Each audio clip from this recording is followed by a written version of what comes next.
Welcome, curious minds, to Beyond Midnight. Here, in the quiet hours when the world sleeps, we delve into the shadows of history, the unwritten paths, and the profound what-ifs that shape our understanding of humanity. If you haven't already, take a moment to subscribe and join our growing community of late-night explorers, because tonight, we're embarking on a journey into one of the most fundamental, terrifying, and defining dilemmas of the past. A choice that could mean salvation or utter annihilation. Imagine a world not so different from our own, yet separated by centuries, by customs, by a very different understanding of loyalty and power. A world where the clang of steel was a constant background hum, where the scent of wood smoke mingled with the distant stench of battle, and where life and death hung precariously on the whims of those who ruled. This was the age of lords and vassals, of kings and commoners, an intricate tapestry woven with threads of fealty, obligation, and the ever-present shadow of war. In this world, the greatest demand, the ultimate test of loyalty, was often the call to arms. When your lord, the man who held dominion over your land, your livelihood, and often your very life, summoned you to battle, the expectation was absolute.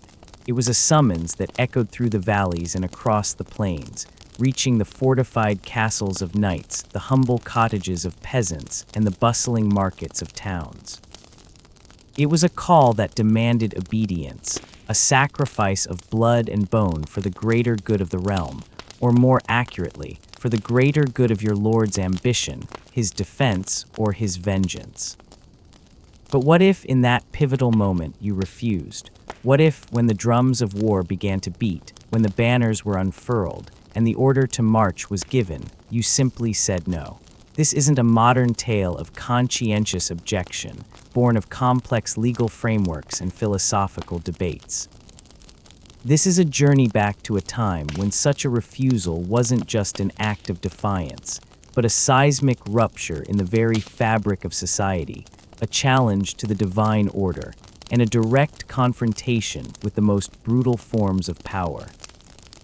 To truly grasp the magnitude of this, what if, we must first understand the intricate web of relationships that bound medieval society together.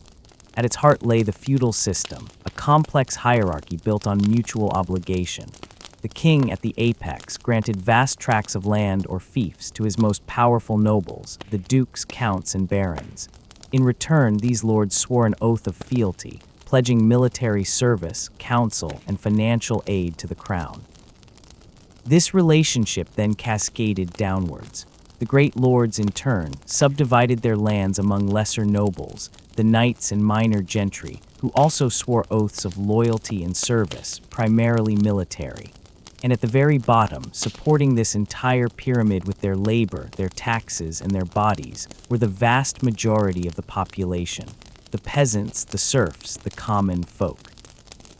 For the knight, the call to war was not merely an obligation, it was his very identity. His entire upbringing, from childhood training in horsemanship and swordsmanship to the elaborate rituals of dubbing, prepared him for this singular purpose. His land, his status, his honor, indeed, his very soul, were intertwined with his readiness to fight for his lord. To refuse would be to betray everything he stood for, to break his sacred oath, to dishonor his lineage, and to forfeit his place in the social order. It would be a spiritual death, a profound betrayal of his chivalric code, a code that, while often romanticized, nonetheless held immense sway over the medieval warrior's psyche. The consequences for him would be swift, severe, and utterly devastating, extending far beyond mere legal punishment to the complete obliteration of his social and personal identity. His shield would be struck from the armorial rolls, his name forever sullied, his family stripped of their lands and titles, cast into the abyss of disgrace. But the peasant, the serf, the humble farmer tilling his lord's fields, faced a different, yet equally terrifying, calculus. He was not bound by the same oaths of chivalry, nor did he possess the same martial training. His duty was primarily to work the land, to provide food and labor, and to pay his rents and taxes. Yet when the Lord's need for manpower grew dire, when the levies were called, the peasant too was expected to drop his plow and pick up a spear, a pitchfork, or whatever crude weapon he could fashion. For him, the motivation was less about honor and more about sheer survival. His Lord was his protector, the one who offered a semblance of security against bandits, rival lords, or foreign invaders. To refuse the call to arms was to bite the hand that fed him, to reject the very source of his precarious existence, and to invite a wrath that could obliterate his entire world. The call to war was not a suggestion, it was a command, often delivered with solemn ceremony, trumpets blaring and heralds proclaiming the Lord's will. For many, it was a terrifying prospect. The battlefield was a place of unimaginable horror, a chaotic maelstrom of steel, blood, and mud, where life was cheap and death was swift and brutal. The odds of survival were often slim, and even if one returned, the scars, both visible and invisible, would last a lifetime. Families would be left bereft, fields untended, and futures shattered. Yet the social pressure to conform was immense. To stand apart, to defy the collective will, required a courage almost incomprehensible, a strength of conviction that few possessed or dared to display. Consider the moment of decision. The herald arrives in your village, his voice booming as he reads the Lord's decree. Every able-bodied man from 16 to 60 is to present himself at the muster point by the next full moon, armed and ready to march. A hush falls over the villagers. The women weep softly, the men exchange grim glances. You, perhaps a young farmer, newly married, with a pregnant wife and a small plot of land, feel a cold dread seep into your bones. Your hands, calloused from years of honest labor, tremble at the thought of holding a weapon, of facing a foe you do not know, for a cause that feels distant and abstract. What thoughts would race through your mind in that moment? Fear, certainly. Fear for your own life, for the life of your unborn child, for your wife who would be left alone and vulnerable. But beyond fear, there might be a flicker of something else, a moral questioning. Is this war just? Is this Lord worthy of my ultimate sacrifice? Have I not given enough? Have I not toiled in his fields, paid my tithes, and offered my loyalty in countless other ways? Why must I now offer my very life? This internal struggle, this nascent questioning of authority, was incredibly dangerous in an age where obedience was paramount. Such thoughts, if voiced, could be construed as sedition, as heresy against the established order. The church, a powerful institution, often reinforced the Lord's authority, preaching obedience to earthly rulers as part of God's divine plan. To defy the Lord was, in a sense, to defy God. Let us explore the myriad reasons, both overt and unspoken, that might compel an individual to refuse. Perhaps it was a profound religious conviction. While the major Christian denominations of the Middle Ages generally accepted the concept of a just war, there were always fringe groups, mystics, and early dissenting sects who preached a more absolute pacifism. Imagine a humble weaver, deeply pious, who interprets the biblical injunctions against killing literally. For him, the command to shed blood, even at his Lord's behest, would be a direct violation of God's law. His conscience, guided by his faith, would simply not permit him to participate. This was a rare stance, and one fraught with immense peril, as such individuals often found themselves not only at odds with their temporal lord, but also with the powerful ecclesiastical hierarchy. They risked being branded heretics, a fate often worse than simple treason, leading to excommunication, torture, and the pyre. Or perhaps the refusal stemmed from a deep personal grievance. The Lord had been cruel, unjust, or had broken a promise. He had perhaps seized a family's land without cause, or imposed an unbearable tax, or committed some other act of tyranny that had festered in the heart of the individual. For a night, this could manifest as a refusal to fight for a lord he deemed dishonorable, a man who had violated the very code of chivalry they both supposedly upheld. Such a knight might feel his oath was nullified by the Lord's own perfidy, but even this was a dangerous path, as the interpretation of honor and justice often lay solely with the Lord himself. To accuse a lord of dishonor was an act of extreme audacity, bordering on open rebellion. For a peasant, the grievance might be more visceral, more immediate. His family had been ravaged by famine, exacerbated by the Lord's demands. His harvest had failed, yet the Lord's reaves still demanded their due. Now, on top of this crushing burden, he was expected to leave his family to starve while he marched off to die in a distant skirmish. The sheer injustice of it all, the feeling of being utterly exploited, might ignite a spark of defiance, a desperate refusal born not of abstract principle, but of raw, primal desperation. Then there were the practical reasons, often cloaked in fear and desperation. The harvest was due, and without his labor, his family would starve. His wife was ill, his children too young to fend for themselves. His own body, perhaps, was frail, weakened by years of toil and meager sustenance. To march would be a death sentence by exhaustion or disease long before he ever saw a battlefield.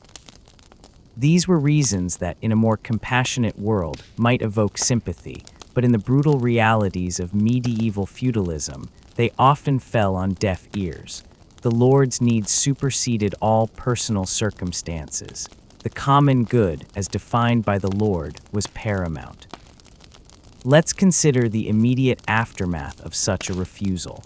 The moment the words are uttered, or the implicit refusal conveyed by simply not showing up at the muster, a chain of events is set in motion that would irrevocably alter the refuser's life, and potentially the lives of all those connected to him. For the knight, the consequences would be swift and public.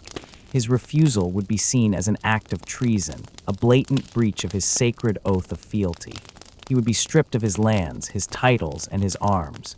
His spurs, the symbol of his knighthood, might be hacked from his heels in a public ceremony of degradation, a ritual designed to utterly humiliate and erase his former identity. He would be declared an outlaw, an enemy of the realm, with a price on his head. His family, too, would suffer immensely. His wife and children would lose their status, their home, and their livelihood, cast out to face a hostile world. For them, the knight's act of defiance would be a catastrophe, a plunge from privilege into destitution and disgrace. Some might even be held accountable for his actions, imprisoned, or worse, to ensure that no one dared to follow his example. The very concept of collective punishment was a powerful deterrent, binding families and communities together in fear.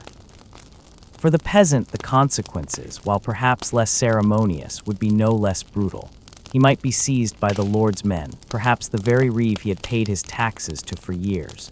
His refusal would be seen as insubordination, a challenge to the Lord's absolute authority. He might be beaten, imprisoned in the Lord's dungeon, or even executed as a warning to others. The methods of execution were often gruesome, designed to inflict maximum pain and serve as a public spectacle. Hanging, drawing, and quartering, beheading, these were not just punishments but theatrical displays of power, meant to instill terror and enforce obedience. His family would face destitution.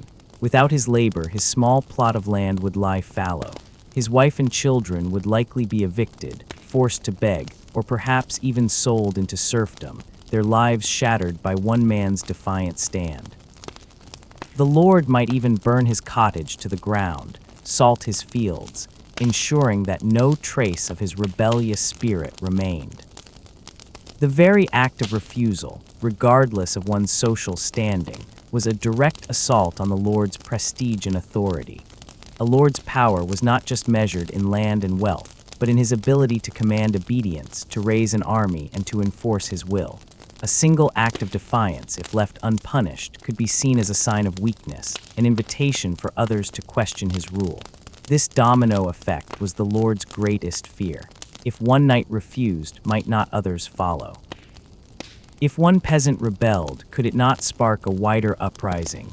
Therefore, the response to any refusal had to be swift, decisive, and overwhelmingly brutal, sending an unmistakable message.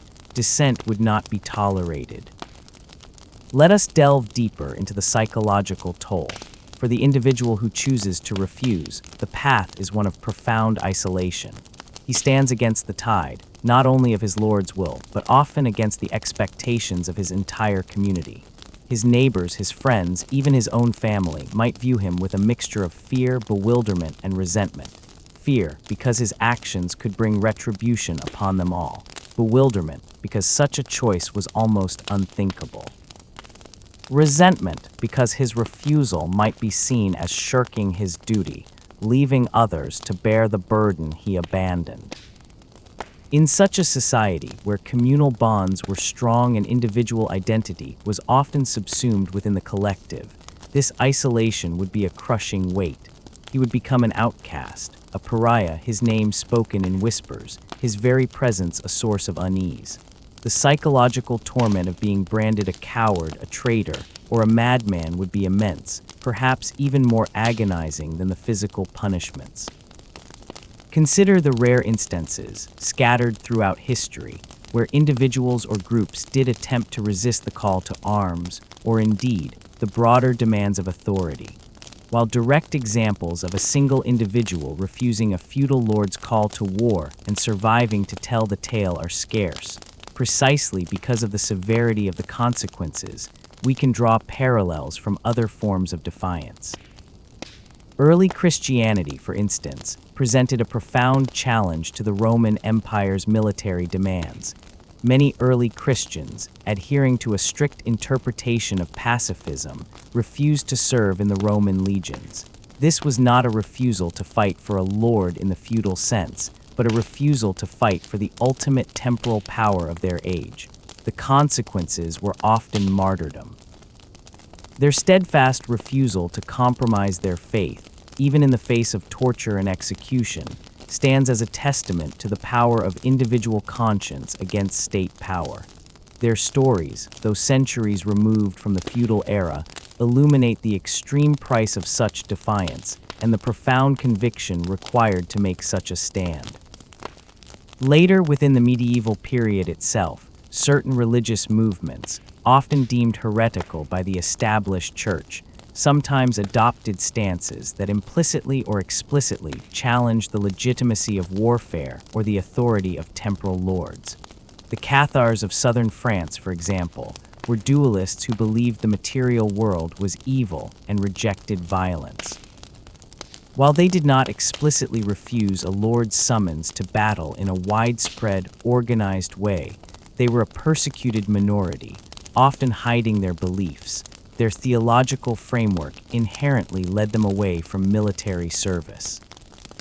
Their eventual brutal suppression during the Albigensian Crusade, orchestrated by both temporal and spiritual powers, demonstrates the absolute intolerance for any ideology that undermined the foundations of the established order, including the lord's right to wage war. The Waldensians, another group emerging in the 12th century, similarly emphasized a simple, nonviolent life and often questioned the wealth and power of the church. While not strictly pacifist in all their iterations, their general stance of humility and rejection of worldly power could easily lead to friction with a lord demanding military service.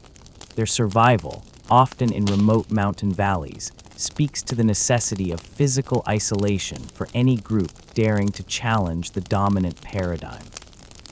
These examples, while not perfectly aligning with our what-if scenario, highlight a critical point. Any form of organized or even individual defiance against the Lord's military demands was seen as a direct threat to both temporal and spiritual authority. The state and the church were often intertwined, mutually reinforcing each other's power. To question one was often to question both. Let's consider the Lord's perspective in more detail. When a subject refused to answer the call to arms, it was not merely a matter of one less spear in his ranks. It was a crisis of legitimacy. A lord's power was ultimately derived from his ability to project force, to defend his lands, and to wage war. If his subjects could openly defy his commands, his authority would begin to unravel. Firstly, there was the practical concern of manpower. Wars in the Middle Ages were often fought with relatively small armies. Every man counted. The loss of even a few dozen, let alone hundreds, could significantly impact the outcome of a battle or a campaign. A lord who could not muster the required numbers would be seen as weak, vulnerable, and potentially inviting aggression from rivals. Secondly, and perhaps more importantly, was the issue of precedent. If one man could refuse with impunity, what would stop others from doing the same? The fear of a domino effect, of widespread insubordination, was a constant specter haunting every medieval ruler. Discipline and unquestioning obedience were the bedrock of military power. Any crack in that foundation had to be swiftly and brutally sealed. Thirdly, there was the matter of honor and reputation. A lord who tolerated defiance would be seen as weak, ineffective, and unworthy of his position. His standing among his peers, his ability to negotiate alliances, and his overall prestige would suffer immensely. In an age where honor was everything, a lord could not afford to appear lenient or indecisive in the face of rebellion. His reputation was his currency, and a tarnished reputation could lead to a loss of vassals, a weakening of his borders, and ultimately his downfall. So the lord's reaction would be driven by a complex mix of practical necessity, political calculation, and a deeply ingrained sense of his own absolute right to command. He would not view the refuser as an individual with a conscience, but as a threat, a disease that needed to be excised before it could infect the entire body politic. The wider societal impact of such an act of refusal would be profound, even if the refusal itself was quickly suppressed. It would spark conversations, whispers in the taverns and around the hearths. Was the refuser a coward or a man of principle? Was the lord truly just in his demands, or was he a tyrant? These were dangerous questions, questions that could fester and grow, potentially leading to broader discontent and even revolt.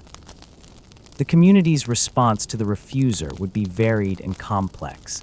Some might secretly admire his courage, even if they dared not voice it. Others might condemn him as a fool, a troublemaker who brought unnecessary hardship upon himself and his family. The village elders, the parish priest, the local reeve, all figures of authority within the local community, would likely side with the lord, reinforcing the message of obedience and condemning the act of defiance. The church, as mentioned, played a crucial role in legitimizing the lord's authority.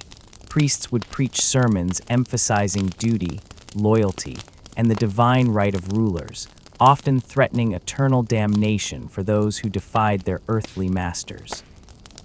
Yet even in the face of such overwhelming pressure, the seed of defiance, once planted, could sometimes take root. While open rebellion was rare and usually crushed with extreme prejudice, the act of refusal, even by a single individual, contributed to a broader, slower evolution of thought regarding individual rights and the limits of authority. It forced people to confront the question, when is obedience no longer a virtue? Let us consider the paths available to someone who refused. Open defiance, as we have seen, almost invariably led to destruction. But what about other forms of refusal? One option, perhaps the most common form of refusal in practice, was desertion. Instead of openly declaring his unwillingness to fight, a peasant might simply flee. He might disappear into the vast forests, attempt to join a band of outlaws, or try to reach the territory of a rival lord, hoping to find refuge and a new life. This, too, was incredibly dangerous. The forests were home to bandits, wild animals, and the ever-present threat of starvation. Outlaws lived a brutal existence, constantly hunted by the lord's men, and seeking refuge with a rival lord was a gamble. While a rival might initially offer protection, seeing it as a way to spite his enemy, he might also view the deserter with suspicion, as someone who had already proven disloyal and thus unreliable. Such a person would forever live on the margins, a ghost, constantly looking over his shoulder. For a knight, desertion was even more complicated. His armor, his horse, his very appearance would make him stand out. He could not easily blend in with the common folk. He would likely become a landless wanderer, a disgraced former warrior, perhaps selling his sword as a mercenary, but always with the stain of disloyalty clinging to his name. His oath, once broken, could never truly be mended. Another far less common path might involve negotiation or bribery. If the refuser was wealthy enough, perhaps a prosperous merchant or a minor noble with significant assets, he might attempt to buy his way out of service. He could offer a substantial sum of money, or perhaps provide equipment and provisions for a certain number of other soldiers, effectively paying for substitutes. This was a privilege of the wealthy, a loophole in the system that allowed those with means to avoid the direct perils of battle. However, this was not a true refusal of the Lord's authority, but rather a negotiation within the existing framework. It still acknowledged the Lord's right to demand service, merely fulfilling it through proxy or financial means. For the vast majority of commoners, this option was entirely out of reach. The hidden refusal was also a strategy, though one born of desperation and fear. A peasant might feign illness, claiming to be too weak or infirm to march. He might intentionally injure himself, hoping to avoid service. Or once on the battlefield, he might deliberately perform poorly, feign cowardice, or even desert during the chaos of battle itself. These acts were not open defiance, but rather desperate attempts to avoid the ultimate sacrifice without incurring the Lord's direct wrath. If discovered, however, the punishment would be severe, often death for desertion in the face of the enemy. The legacy of such defiance, even if crushed, is an interesting one. In the immediate aftermath, the refuser would be remembered as a traitor, a coward, a cautionary tale.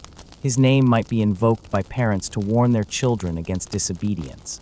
But over time, as generations passed, as the specific context of the conflict faded, and as new ideas about justice and individual rights began to slowly emerge, might his story be reinterpreted? Could the traitor eventually become a martyr? The concept of individual conscience, of a moral imperative that transcends even the commands of a temporal lord, is a relatively modern one. In the medieval world, the collective good, as defined by the hierarchical structure, almost always trumped individual will. Yet, every act of defiance, however small, however brutally suppressed, chipped away at the monolithic power of the feudal system. Each refusal, each questioning, however dangerous, planted a seed that would eventually blossom into movements for greater individual freedom and accountability of power. The very notion of unjust war, a concept refined by theologians and philosophers, provided a framework, however limited, for questioning a lord's military endeavors. While a peasant might not have the theological training to articulate such a concept, he might feel it instinctively. If his lord was clearly fighting for greed, for personal vendetta, or for a cause that brought only suffering to his own people, the moral legitimacy of the war would be undermined in the eyes of his subjects. But articulating this feeling, acting upon it, was a perilous endeavor. Let's trace the potential ripple effects through a fictional, yet historically plausible scenario. Imagine a prosperous village nestled in the fertile lands of a powerful duke. The duke, ambitious and restless, decides to expand his territory by invading a neighboring count's lands. The call to arms goes out. Among the villagers is a man named Thomas, a respected carpenter, known for his quiet piety and his steady hand. Thomas has seen too many wars. He remembers the last campaign, when his elder brother marched off and never returned, leaving his family destitute. He remembers the years of hardship, the increased taxes, the fields left fallow. This new war, he believes, is purely for the Duke's glory, not for the defense of the realm. He feels a deep conviction that it is wrong, an unjust shedding of blood.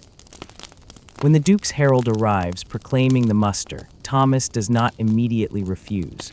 He goes home, his heart heavy, and speaks to his wife, Alara. She is terrified. "You must go, Thomas," she pleads, "for our children, for our lives. What will become of us if you defy the Duke?" Thomas listens, his mind torn. He loves his family dearly, and the thought of their suffering is almost unbearable, but his conscience gnaws at him. He cannot bring himself to participate in what he believes is an act of aggression. a sin against God and man. On the day of the muster, Thomas does not appear. He remains in his cottage, praying, his tools laid aside. The reeve, a stern man named Osric, notices his absence. Osric, ever loyal to the Duke, sends a few men to fetch Thomas. They find him calmly sitting, refusing to budge. "I cannot go," Thomas says, his voice quiet but firm. "This war is not just. I will not shed innocent blood for the Duke's ambition." The men are stunned. Such open defiance is almost unheard of. They report back to Osric, who, furious, immediately sends a larger contingent of armed guards to seize Thomas.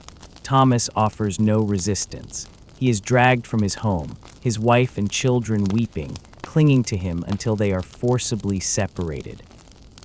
Thomas is brought before the Duke's castellan, a harsh man named Sir Gareth, who acts as the Duke's chief administrator and military commander in his absence.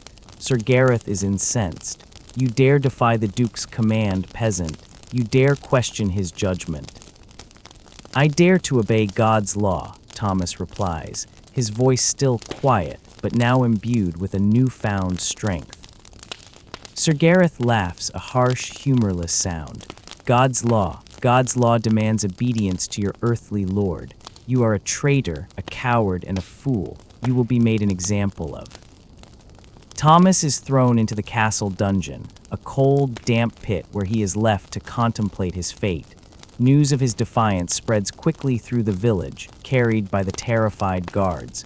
Fear grips the community. Some villagers whisper of Thomas's courage, but most are too afraid to voice such sentiments. They fear collective punishment. They fear the Duke's wrath. Sir Gareth, true to his word, decides to make an example of Thomas. He orders a public execution. Thomas is to be hanged in the village square, his body left to rot as a stark warning. But Sir Gareth, a shrewd man, understands the subtle currents of dissent. He also knows that simply executing Thomas might, in some twisted way, turn him into a martyr. He wants to break Thomas, to humiliate him, to strip him of any moral high ground. So before the execution, Sir Gareth orders Thomas to be publicly flogged, not just once, but every day for a week in the village square. Each lash is meant to break his spirit, to force him to recant, to beg for mercy, and to denounce his own actions. Each day the villagers are forced to watch, their faces a mixture of horror and relief that it is not them. Ilara, Thomas's wife, is brought to witness her husband's suffering, a cruel tactic designed to break her spirit, and through her Thomas's. Yet Thomas endures. He does not cry out, does not beg for mercy. His quiet resolve, his unwavering gaze, begins to have an unexpected effect. Instead of breaking him, it strengthens him in the eyes of some of the villagers. They see not a coward, but a man of profound conviction. They see his suffering, and they begin to question, silently, the Duke's justice. Sir Gareth, observing this, grows frustrated. This peasant is proving more stubborn than a knight. He decides on a more direct form of psychological torture. He brings Thomas's children, young and terrified, to the square. "Look, Thomas," he sneers, "your children will watch you die, and then they will starve, all because of your foolish pride. Is this what your God demands?" Thomas looks at his children, his heart aching. For a moment, his resolve wavers. He sees their tears, their fear, and the immense burden he has placed upon them. But then he looks beyond them to the silent, watchful faces of his neighbors, and he finds his strength again. "My God demands justice," he says, his voice clear despite the pain, "and I have sought to uphold it." This fictional scenario, while a composite, highlights the complex interplay of power, fear, conscience, and community in the face of such a refusal. The Duke's authority, while absolute, is not entirely unchallenged. The seeds of doubt, once planted, are difficult to eradicate. The long shadow of state power versus individual will is a recurring theme throughout history. In the medieval period, the state, embodied by the Lord, was often seen as an extension of divine will. To resist the Lord was to resist God. Yet the very act of resistance, however futile, however brutally punished, contributed to the slow, arduous development of ideas about human rights, about the limits of authority, and about the moral obligations of power itself. The ripple effects of Thomas's defiance would not end with his execution. In the days following his death, something subtle but profound would begin to stir within the village. The forced attendance at his prolonged torture and eventual hanging had backfired in ways Sir Gareth had not anticipated. While most villagers remained outwardly obedient, privately, conversations began to take on a different tone. Hushed whispers around the hearth spoke not of Thomas's foolishness, but of his extraordinary courage. Children who had witnessed the brutal spectacle would carry these images with them for life, and some would grow up questioning the absolute nature of lordly power in ways their parents never dared. Ilara, now a widow with children to feed, became an unintentional symbol herself. The community, moved by guilt and a growing sense of moral obligation, began to secretly support her family. Small gifts of food, repairs to her cottage done in the dead of night, anonymous donations of coin. These acts of defiance against Sir Gareth's implicit intention to let Thomas's family serve as a continuing warning were themselves forms of resistance. Each act of kindness was a small rebellion, a quiet assertion that there were moral laws that transcended the Duke's commands. The parish priest, Father Benedict, found himself in an increasingly uncomfortable position. He had been expected to denounce Thomas from the pulpit, to reinforce the message that disobedience to earthly authority was tantamount to disobedience to God. Yet, as he looked out at his congregation, people he had baptized, married, and comforted in their grief, he saw doubt in their eyes. They were questioning not just Thomas's actions, but the very foundations of the moral order he had spent his life defending. Father Benedict was a learned man, well-versed in theology and canon law. He knew that the Church's position on just war was more nuanced than Sir Gareth's brutal interpretation. He understood that legitimate authority could become illegitimate through its exercise, that there were indeed moral limits to obedience. Yet he also knew the price of speaking such thoughts aloud. The Church hierarchy, deeply intertwined with the feudal system, would not tolerate such dangerous ideas from a village priest. In his private moments, Father Benedict began to experience his own crisis of conscience. Had Thomas, in his simple, unlettered way, understood something profound about divine will that escaped the learned theologians? Was there, perhaps, a higher law that transcended the commands of earthly princes? These questions gnawed at him, just as they began to gnaw at others throughout the region. Meanwhile, Sir Gareth faced his own set of challenges. The Duke, having received reports of the incident, was not entirely pleased with how it had been handled. While he approved of the harsh punishment, such examples were necessary. He was concerned about the timing and the broader implications. The Duke was engaged in delicate negotiations with neighboring lords, and stories of unrest, even minor incidents of defiance, could be interpreted as signs of weakness or internal discord. Word had a way of spreading, carried by merchants, traveling monks, and wandering minstrels. The tale of Thomas the carpenter who defied his lord was becoming something of a legend, and legends, the Duke knew, had a way of inspiring others. To counteract this, the Duke ordered a propaganda campaign of sorts. He had his scribes compose letters to be read in churches throughout his domain, emphasizing the divine nature of his authority and the moral obligation of all subjects to obey without question. He increased the presence of his armed retainers in villages, ostensibly for protection against bandits, but in reality to serve as a constant reminder of his power. He also instituted new loyalty oaths, requiring village elders and craftsmen to formally renew their pledges of fealty in public ceremonies designed to reinforce the bonds of obligation. Yet these very measures revealed the Duke's underlying anxiety. A truly secure ruler would not need such elaborate displays of authority. The fact that he felt compelled to respond so forcefully to a single peasant's refusal spoke to a deeper vulnerability in the system. Power, no matter how absolute it appeared, ultimately rested on the consent, however coerced, of the governed. When that consent began to waver, even slightly, the entire structure became precarious. In the months that followed, small acts of resistance began to multiply throughout the duchy. A miller whose grain stores were being requisitioned for the war effort accidentally allowed a significant portion to spoil. A blacksmith took longer than usual to repair weapons, claiming shortages of iron. Tax collectors found themselves facing subtle forms of non-cooperation, not outright refusal, which would invite immediate punishment, but a kind of passive resistance that was difficult to counter without seeming petty or tyrannical. These individual acts, seemingly minor in themselves, began to create a pattern. The Duke's war effort, already expensive and logistically challenging, became even more difficult to sustain. The moral authority he had always taken for granted was slowly eroding, not through dramatic confrontation, but through 1,000 tiny cuts, each one a small assertion of human dignity against overwhelming power. The psychological impact on the Duke's own men was also significant. The soldiers and retainers who had witnessed Thomas's execution, who had been forced to participate in his torture, carried the memory with them.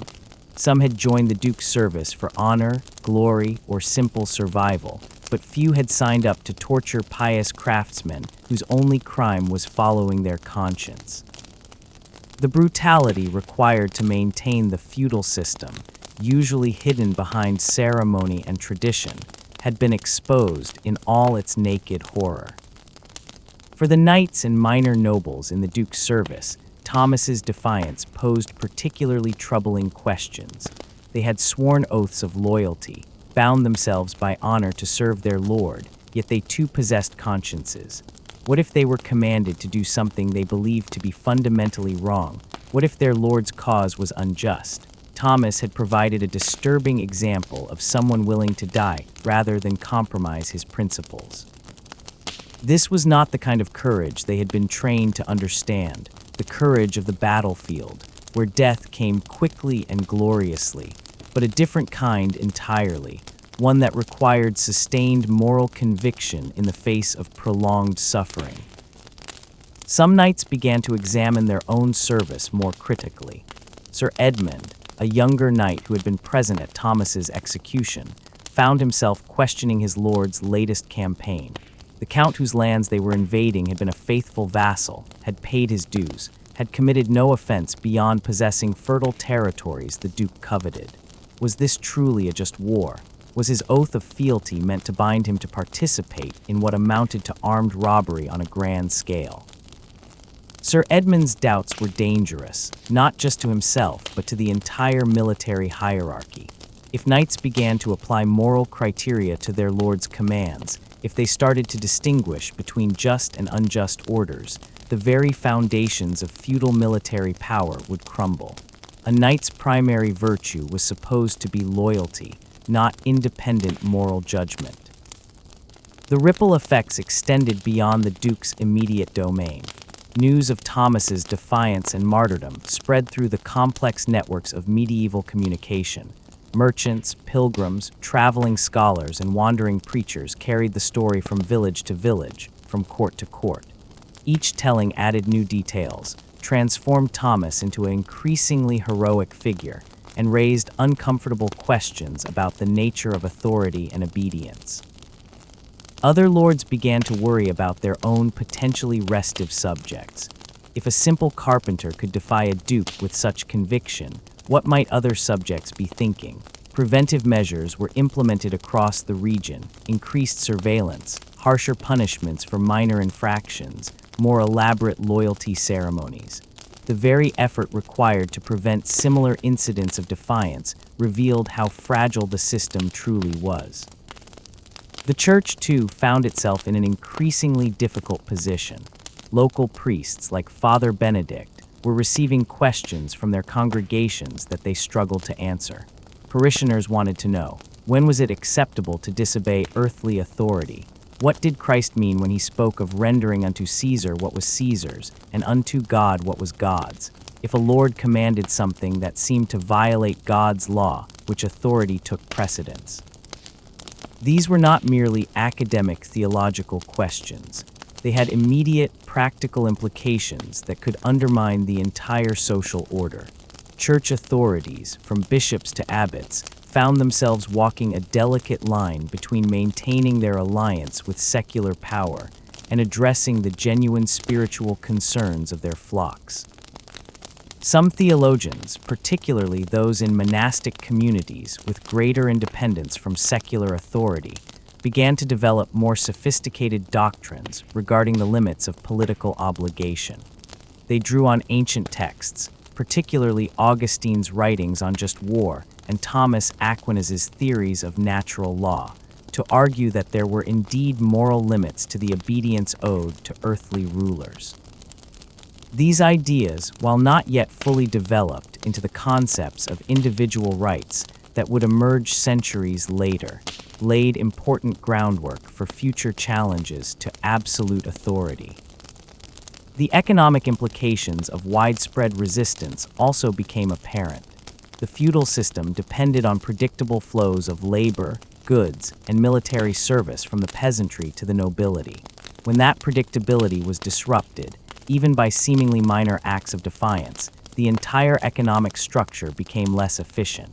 Lords found themselves needing to devote more resources to enforcement and control, resources that could otherwise be used for productive purposes. Trade, too, was affected.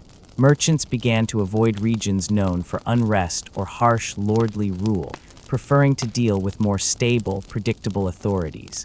This had the unintended effect of rewarding lords who governed with at least a modicum of justice, and punishing those who ruled through terror alone. Market forces, in their crude medieval form, began to exert pressure for better governance. The Duke, observing these broader trends, found himself facing a strategic dilemma.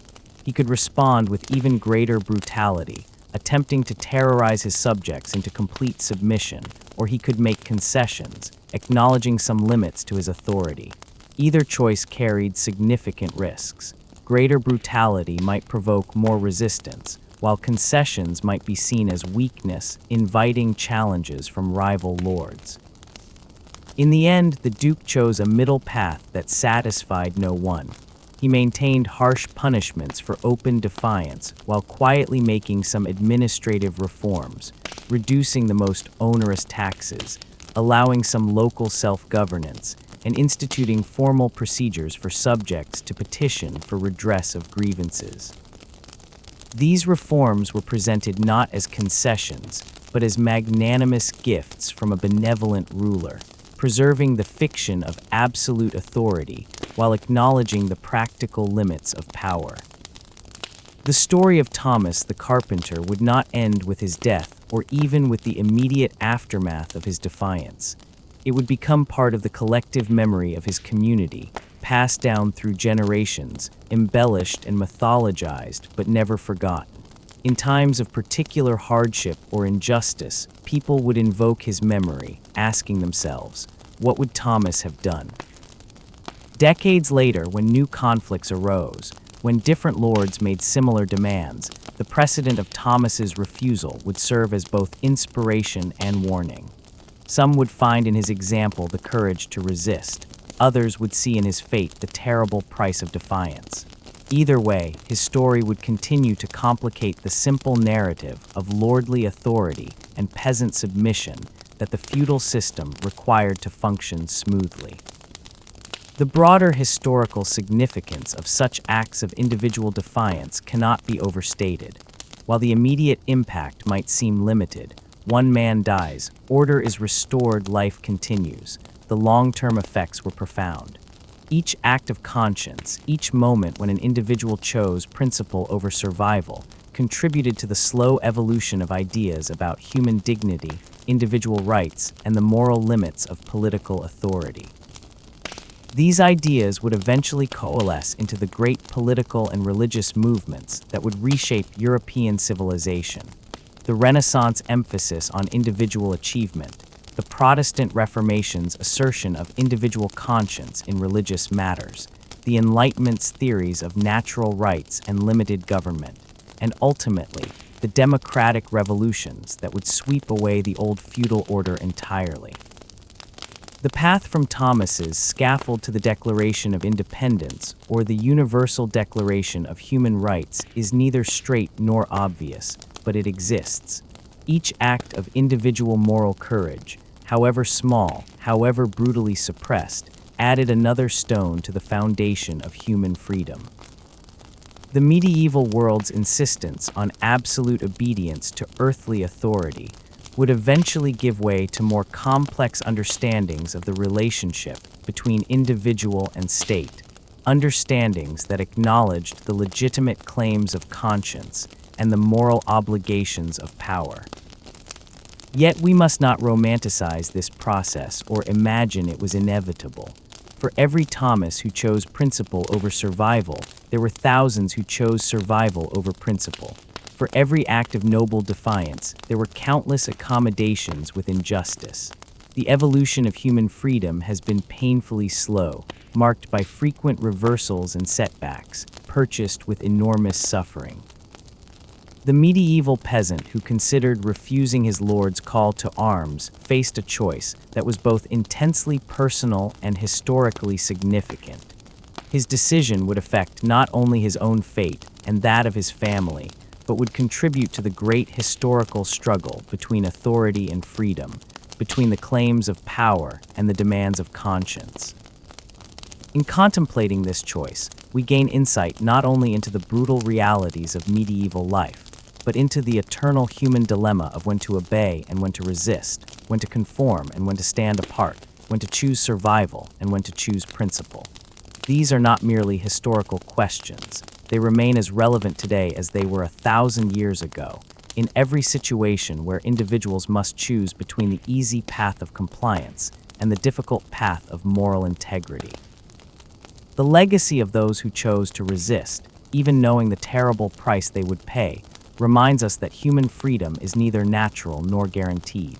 It must be constantly defended, constantly renewed, and occasionally purchased with the ultimate sacrifice. In a world that still struggles with questions of authority and individual rights, the story of medieval defiance offers both inspiration and warning. Inspiration to those who would resist injustice, and warning of the price such resistance may exact. The hammer may have fallen on Thomas the carpenter, but the echo of his defiance would reverberate through the centuries, a reminder that even in humanity's darkest hours, the light of individual conscience could not be entirely extinguished. In choosing death over dishonor, principle over survival, these forgotten martyrs laid the groundwork for the freedoms we now take for granted, freedoms that exist only because ordinary people, in extraordinary moments, chose to say no to power and yes to their conscience. This is the true measure of their legacy, not in the kingdoms they overthrew or the battles they won, but in the quiet revolution they began in the human heart, the revolution that proclaimed that there are some things more precious than life itself, and some authorities that must not be obeyed, no matter what the cost.